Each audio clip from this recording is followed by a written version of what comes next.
اب جو بات مجھے عرض کرنی ہے یہ خاص طور پر ذہن میں رکھیں آپ،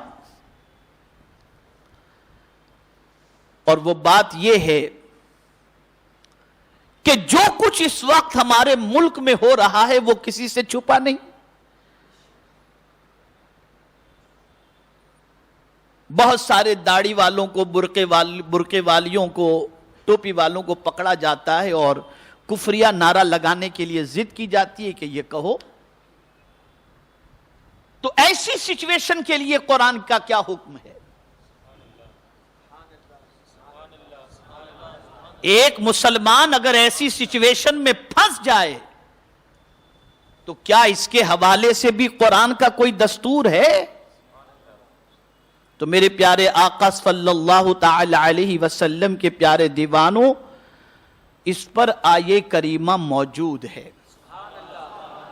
من کفر باللہ من بعد ایمانہ الا من اکرہ قلبہ مطمئن بالایمان۔ جو شخص اللہ پر ایمان لایا اور اس کے بعد اس کی زبان سے کفریہ کلمہ نکل گیا، کفریہ کلمہ، کفریہ جملہ اس کی زبان سے نکل گیا، لیکن اس کا دل اس بات پر مطمئن نہیں جو اس نے کہا ہے، بلکہ اس کا دل ایمان پر مطمئن ہے۔ اب یہ آیت کریمہ کا شان نزول سماعت فرمائیں۔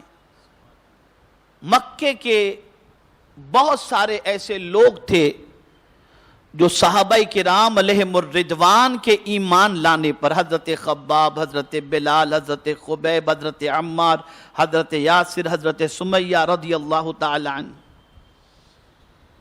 ان کے ایمان لانے پر ان کو زد و کوب کرتے تھے، ان کو اذیتیں پہنچاتے تھے، ان کو ستاتے تھے، انہیں چٹائی میں باندھ کر دھویں دیا کرتے تھے، گرم ریتوں پر گھسیٹا کرتے تھے۔ یہ ساری چیزیں ان کے ساتھ ہوتی، لیکن کچھ لوگ ایسے تھے کہ جب ان سے کہا جاتا کہ تم کلمہ کفر ادا کرو، معبودان باطل کے حوالے سے کہو، تو وہ جان دے دیتے تھے لیکن کلمہ کفر نہیں کہتے تھے۔ لیکن ایک صحابی رسول حضرت عمار رضی اللہ المولا تبارک و تعالی عنہ ضعیف تھے، ان کی زبان سے کلمہ کفر نکل گیا، کافروں نے چھوڑ دیا،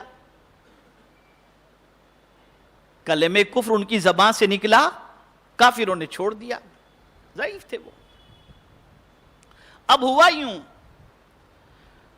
کہ لوگ حضور صلی اللہ علیہ وسلم کے پاس آئے اور آ کر کے عرض کرنے لگے، یا رسول اللہ صلی اللہ تعالی علیہ وسلم، عمار تو اسلام سے نکل گئے، تو قربان جائیے غیب داں نبی صلی اللہ علیہ وسلم پر ارشاد فرماتے ہیں، عمار ایمان والا ہے۔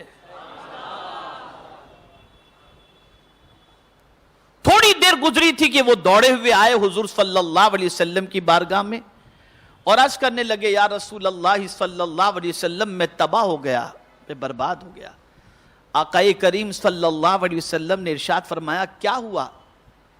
تو عرض کرتے ہیں، سرکار میری زبان سے گندی بات نکل گئی، کلمہ کفر نکل گیا۔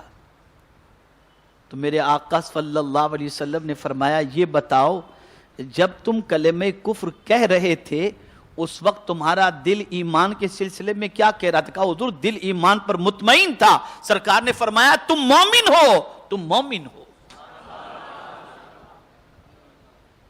یہاں سے یہ بات سمجھ میں آئی کہ بہت سارے زندگی کے ایسے مواقع آتے ہیں جس میں انسان کو جان بچانے کے لیے ایسے کلمات کہنے کی ضرورت پیش آ جاتی ہے۔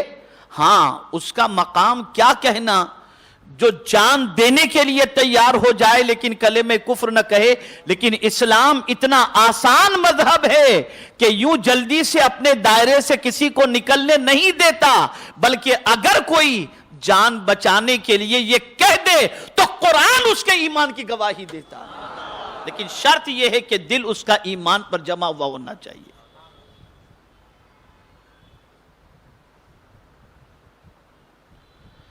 دل اس کا ایمان پر جمع ہوا ہونا چاہیے. پتا چلا ایمان کی جگہ دل ہے. دل ایمان کی جگہ کون سی ہے؟ دل ہے. اور دل میں ایمان کو اس طرح سے رکھو کہ میرے پیارے آقا صلی اللہ تعالی علیہ وسلم کے پیارے دیوانوں کہ دل ہمارا ایمان سے جگمگا رہا ہو. اور یاد رکھیں جب ایمان دل کے اندر اتر جاتا ہے تو پھر پروردگار جل جلالہ اس کے دل سے ہر خوف کو نکال دیا کرتا.